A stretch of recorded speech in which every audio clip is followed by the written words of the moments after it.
Secara pribadi, saya kurang suka ngurusi nasab yang sebetulnya ya sudah jelas. Saya lebih senang bicara nasib yang belum jelas. Jadi daripada bicara nasab, ya lebih baik kita bicara nasib saja, bagaimana itu lebih baik. Yang kedua, ketika saya memberikan komentar ini tentang persoalan nasab, karena juga harus dilihat kapasitas saya di mana. Saya sekarang diberi amanah sebagai Ketua LD PBNU di pusat. Ketika saya memberikan komentar dan ikut-ikut dalam sengkarut persoalan-persoalan ini, maka nanti yang dikhawatirkan itu dikaitkan dengan lembaga. Sementara kan tidak ada pernyataan-pernyataan secara resmi dari lembaga. Itu kan hanya pernyataan-pernyataan individual dari orang-orang, walaupun semuanya ada pada lembaga itu. Saya tidak menampik bahwa yang mempersoalkan dan memperdebatkan nasab utamanya yang akhir-akhir ini ramai terjadi ya persoalan nasab Ba'alawi. Itu hampir mungkin bisa disebut 98% mungkin dari Nahdliyin, bahkan dari pengurus-pengurus NU. Tetapi itu kan tidak boleh. Pendapat itu dicandolkan sebagai pendapat lembaga dan organisasi. Itu lebih kepada pendapat-pendapat pribadi. Tetapi apapun itu, kita ambil saja hikmahnya.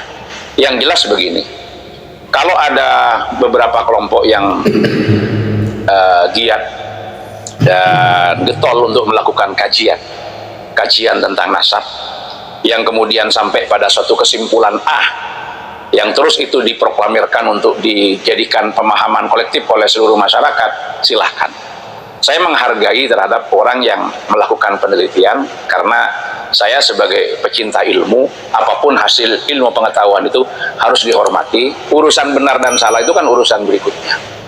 Karena orang berijtihad pun, kalau benar itu dapat 2 pahala, kalau salah masih dapat 1 pahala. Yang penting benar-benar untuk melakukan kajian semata-mata karena ingin tegaknya kebenaran dan ilmu pengetahuan. Sejak kapan PBNU ngambil statement seperti itu, sudon seperti itu ke Habib Husnudon yang sudah jelas ada fakta ilmiah, ya, data ilmiah, ke PWI yang jelas di depan mata suudon, itu hasil analisa atau memang lahir dari suudon. Ini miris sekali ya. PBNU ini organisasi besar, organisasi Islam keren, bonafid, yang dihormati oleh seluruh dunia, tapi mengeluarkan statement yang bodoh menurut saya. Tetapi apapun hasil daripada kajian itu, yang penting bagi saya tidak menimbulkan caci maki, merendahkan, melecehkan, yang di situ secara otomatis akan mengurangi terhadap tabiah, muru'ah dan akhlaknya yang baik. Jadi misalkanlah, karena ini sudah bukan rahasia umum lagi, ketika ada orang yang meyakini bahwa nasab Ba'alawi itu terputus, ya dengan beberapa argumen yang sudah ramai dibicarakan di medsos terkait dengan keberadaan Sayyidina Ubaidillah yang diragukan atau bahkan dinafikan dengan berbagai macam argumen kalau Ubaidillah bukan anaknya Ahmad bin Isa. Nah, seumpama ini memang terputus, kemudian apakah harus diikuti dengan caci maki dan kemudian mendistorsi serta merendahkan? Itulah yang saya tidak setuju. Apalagi yang dicaci maki dan yang dihina itu adalah orang soleh, orang lebih tua, orang alim, atau bahkan ada sanad keilmuan karena mereka adalah guru dari kita. Ini sama sekali tidak dapat dibenarkan sikap yang seperti itu. Seumpama memang terputus pun nasab itu bukan keturunan Rasulullah, baik, yang tidak diberikan ya privilege bagi orang yang hanya mengandalkan nasab untuk dapat kemuliaan. Tetapi bukan penghormatan kita itu kemudian menjadi tidak ada bagi mereka yang dalam tanda petik saya sebutkan tadi, bagi mereka yang soleh, bagi mereka yang ahli ibadah, bagi mereka yang berilmu, bagi mereka yang lebih sepuh, bagi mereka yang merupakan sangat guru kita. Kan kita tetap wajib memuliakan karena kita tidak memandang nasabnya siapapun. Tapi seandainya itu ternyata masih nyambung atau muhtamal nyambung, lah kan tambah berat kita. Makanya itu yang saya gunakan, prinsip al-khuruj anil khilaf mustahab itu. Kalau saya secara pribadi berprinsip begini, Imam Malik itu mengharuskan membasuh seluruh kepala dalam wudhu, tapi Imam Syafi'i itu menyatakan cukup sebagian. Lalu bagaimana saya berwudhu? Saya lebih senang mengusap seluruh kepala saya, karena ketika saya mengusap seluruh kepala saya, maka saya tidak keluar juga dari pendapatnya Imam Syafi'i, saya juga masuk ke pendapatnya Imam Malik. Itulah yang disebut dengan al-khuruj anil khilaf mustahab. Seperti itu. Jadi dalam konteks seperti tadi, maka yang kita ambil, sikap saya akan tetap menghormati, mau Ba'alawi atau mau bukan. Apabila dia orang berilmu, dia orang soleh, dia orang yang lebih tua, apalagi masih ada sanad keilmuan dengan saya karena saya berguru, saya akan tetap menghormati apapun itu. Saya tidak peduli nasabnya seperti apa, min dzurriyyatin nabi atau bukan. Dan saya juga tidak akan menghormati berlebihan kepada orang yang di luar tadi. Tidak ada ilmu yang tampak, tidak ada ibadah dan kesolehan yang dapat kita lihat, serta tidak ada sanad keguruan, serta juga tidak lebih tua dari saya. Hanya dengan mengandalkan nasabnya, dia kemudian mengagung-agungkan dirinya sendiri dan meminta privilege. Itu tidak akan pernah saya berikan penghormatan yang selayaknya seperti orang-orang tadi. Jadi bagi saya nggak ada bedanya, mau dia nasabnya nyambung mau tidak, itu bukan urusan, karena itu kan urusan pribadinya. Toh ini bukan persoalan usuluddin kok. Orang mau percaya sama nasab, tidak percaya sama nasab, itu kan tidak mengganggu keimanan dan akidah. Daripada kemudian kita masuk ke wilayah ini, yang terjadi adalah fitnah, yang terjadi adalah perbuatan-perbuatan yang cela-mencela, caci memaki, dan kadang-kadang ada yang lupa. Karena kadung terbawa dengan keyakinan itu, akhirnya dia lupa semua Ba'alawi dicaci maki, dihina. Padahal ada yang dari Ba'alawi yang soleh, ada yang dari Ba'alawi yang pernah susunan auratnya kita amalkan, seperti Rotibul Haddad yang memang sudah bisa kita amalkan, misalkan Rotibul Attas dan lain sebagainya. Ada yang dari Ba'alawi itu kitabnya yang kita baca, kita ajarkan di pesantren. Itu mau kemana akhirnya? Makanya disitulah silahkan perdebatan dilakukan, tapi jangan merubah akhlak. Nah, kalau saya secara pribadi, saya lebih baik bersikap seperti itu. Saya termasuk orang yang cukup mengikuti, walaupun tidak kemudian terjun. Iya. Kalau yang sejauh yang saya amati kan, yang menjadi masalah kan sebenarnya ketika hasil penelitian itu tidak dibicarakan di sana. Iya. Tempat-tempat orang awam, di pengajian, hukum dan sebagainya. Nah, itulah yang saya katakan tadi, bahwa prinsip daripada orang berbicara, seorang dai, seorang mubaligh itu harus memegang prinsip likulli makan maqal wa likulli maqal makan.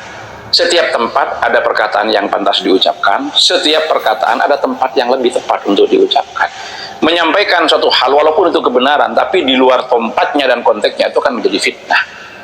Sehingga itulah yang saya katakan tadi, silahkan kalau melakukan kajian, tapi jangan menimbulkan keresahan dan kegaduhan di tengah-tengah masyarakat yang merusak hubungan orang tua dengan anak, hubungan yang lebih muda dengan yang lebih tua, hubungan antara murid dengan guru. Itu kan menimbulkan mafsadat yang lebih besar daripada sekedar manfaat yang ditemukan.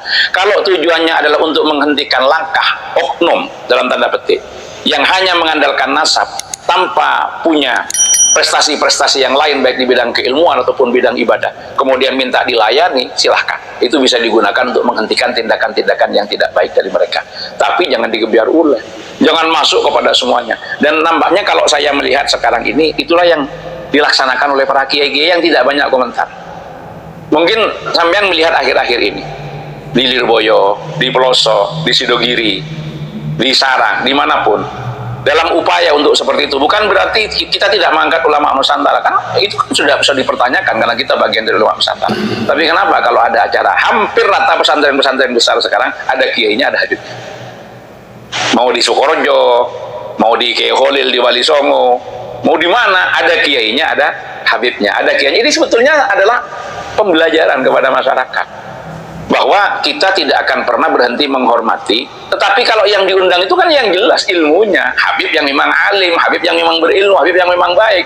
Lah yang dalam tanda petik tadi yang saya katakan itu yang hanya mengandalkan keturunan minta fasilitas, ya tidak akan diundang ke pondok-pondok itu. Berarti kalaupun kita kemudian mau memberikan pelajaran kepada oknum yang salah, tapi tidak menyasar kepada keseluruhannya. Karena bagi saya pribadi, ketika saya ketemu dengan Habib, kalau itu sudah guru saya, dan saya juga punya sangat keilmuan untuk berguru kepada beliau, atau apalagi beliau adalah pembimbing rohani saya mana peduli dia itu mau Ba'alawi mau bukan, maksud saya mau keturunan Rasulullah mau bukan gitu.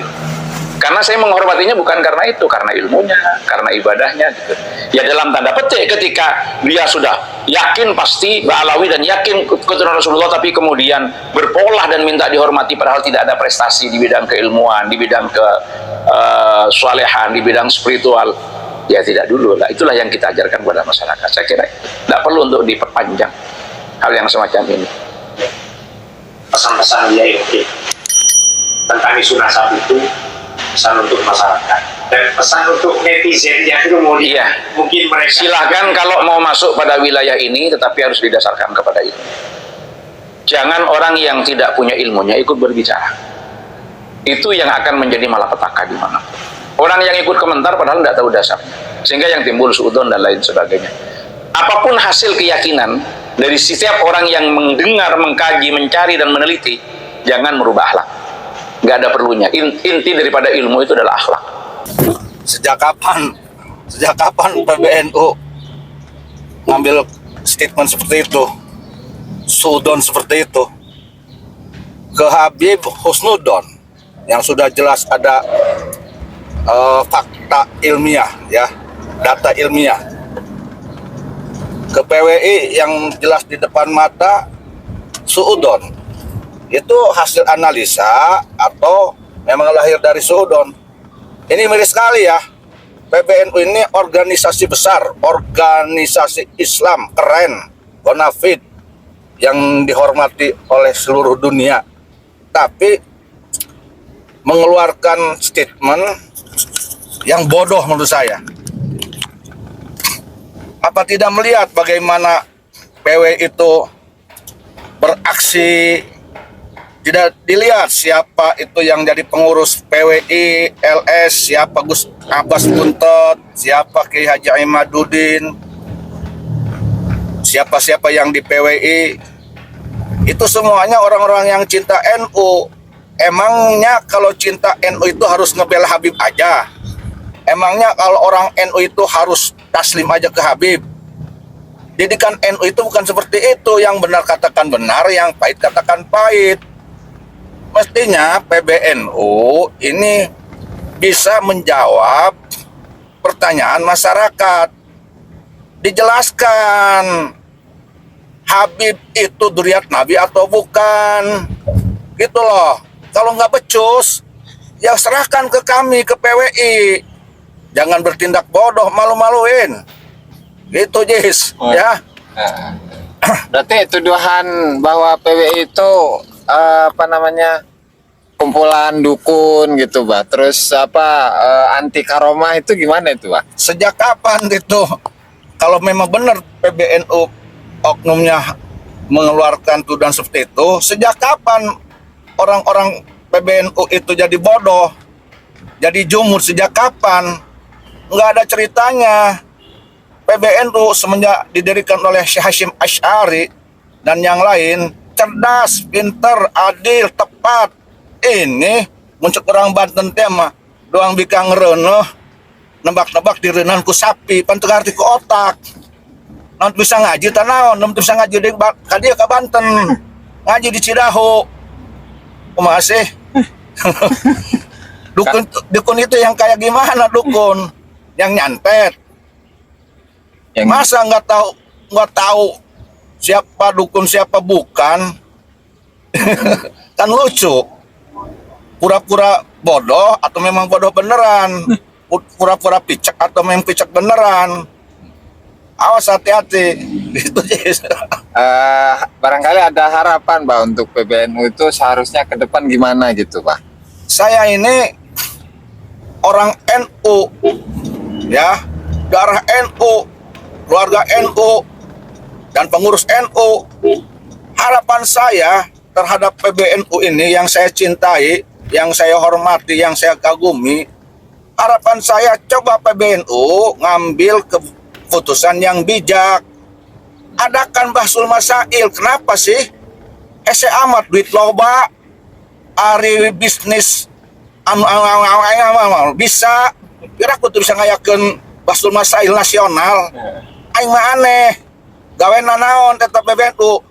Ketika umat ini ada masalah, butuh jawaban, jawab ke PBNU. Bodo amat begitu bege, ayakeun bahsul masail, aya naon ieu? Ada apa? Saya berharap ini oknumnya tidak masuk angin. Bisa kembung buat beting diangkeun masuk angin mah dia. Kadalon kena nu aya. Adakan bahsul masail. Tampakkan ke warga negara Indonesia, umat Indonesia, PBNU ini memang organisasi yang keren, intelektual, akademisi, bersih jiwanya, pikirannya, dengan cara bahsul masail nasional. Undang tokoh-tokoh, bukan banyak tokoh-tokoh NU, ya. Di Banten ada Abu Yamutadi dan sebagainya, Kiai Haji Said Akhil Siroj, banyak. Kalau nggak becus, mendingan mundur aja jadi pengurus PBNU. Masih banyak lobang abadek anu pinter dan bisa bersih hati dan pikiranna. Geus ganti beta ku Kiai Haji Said Akhil Siroj, geus. Ya, itu becus mah. Malu-maluin ini. Miris saya, jujur aja sebagai seorang NU nih. Miris sekali. Mencurang Banten mah alabatan ieu mah puyuh buntutan orang jangan-jangan. Kebo jadi sapi teu kaharti kotak aing. Kalau ini mah kan ada tuh salah satu ketua PBNU namanya Bapak Ahmad Fahru Rozi itu, Pak. Kan dia ini jadi kalau nggak salah satu komisaris di PT Gag Nikel yang di Raja Ampat coba di Papua. Jadi apakah ada kemungkinan karena sibuk dengan proyek ini itu sehingga lupa bahwa NU itu berdasarkan atas keilmuan gitu, Pak, kumpulan atau kebangkitan para ulama, para ilmuwan, Pak.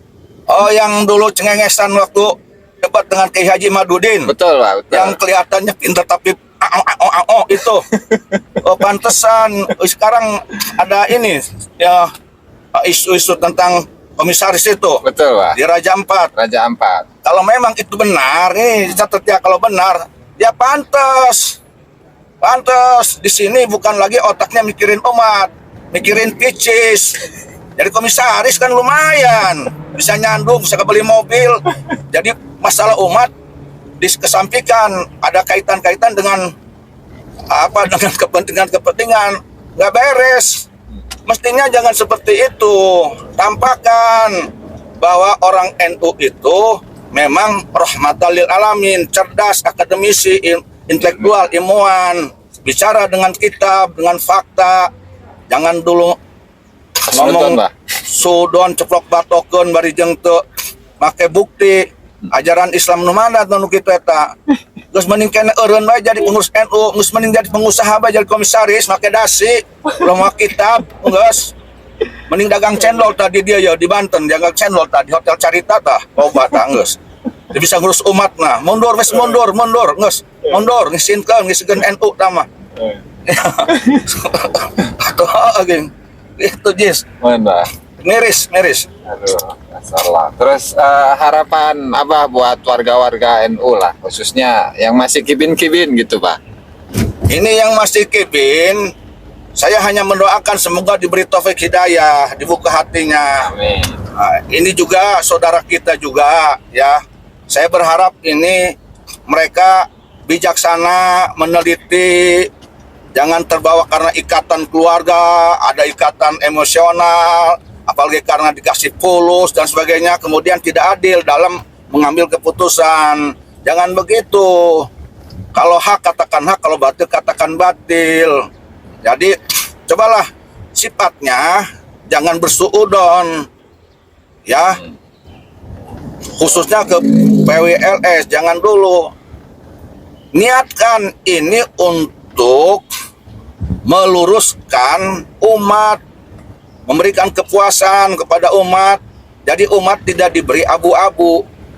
Dan niatnya juga Jangan jadi mukibin ini hanya karena cinta, we. Atau dicintaan eta lain Habib bae. Dulur orang sorangan gak orang Nusantara kudu dicintai. Sama itu juga cinta. Apakah itu karena cinta itu harus jadi buta? Apakah karena cinta itu hukum harus dirubah? Ya, kalau memang duriat Nabi, ya mukibin ini pun seharusnya mampu membuktikan, memberikan kepuasan pada publik. Buktikan dong. Gampang mukibin ini. Kalau memang bisa dipercaya, ingin dipercaya oleh umat, semuanya gampang. Mukibin mampu menolong para kabib-kabib. Gampang, tunjukkan aja tes DNA si Rizik, si Bahar, si Topik. Tunjukkan nih tes DNA-nya J1.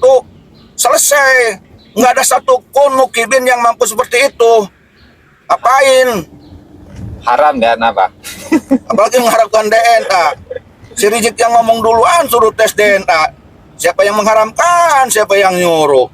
Jadi intinya gampang para mukibin. Mukibin tolong tuh kabibmu.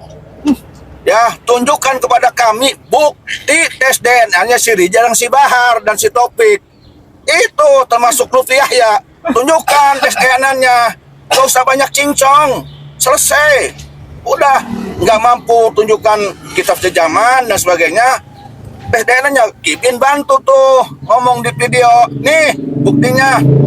Tapi jangan palsu. Jangan seperti bikin kekurangan palsu lagi aja. Nanti tes DNA palsu lagi aja. Sudah selesai nanti. Selesai kalau cara begitu mah. Itu aja, intinya seperti itu aja ya. Siap, Pak. Oke, Pak. Makasih banyak, Pak. Ya, Atas sama-sama. ininya, Pak.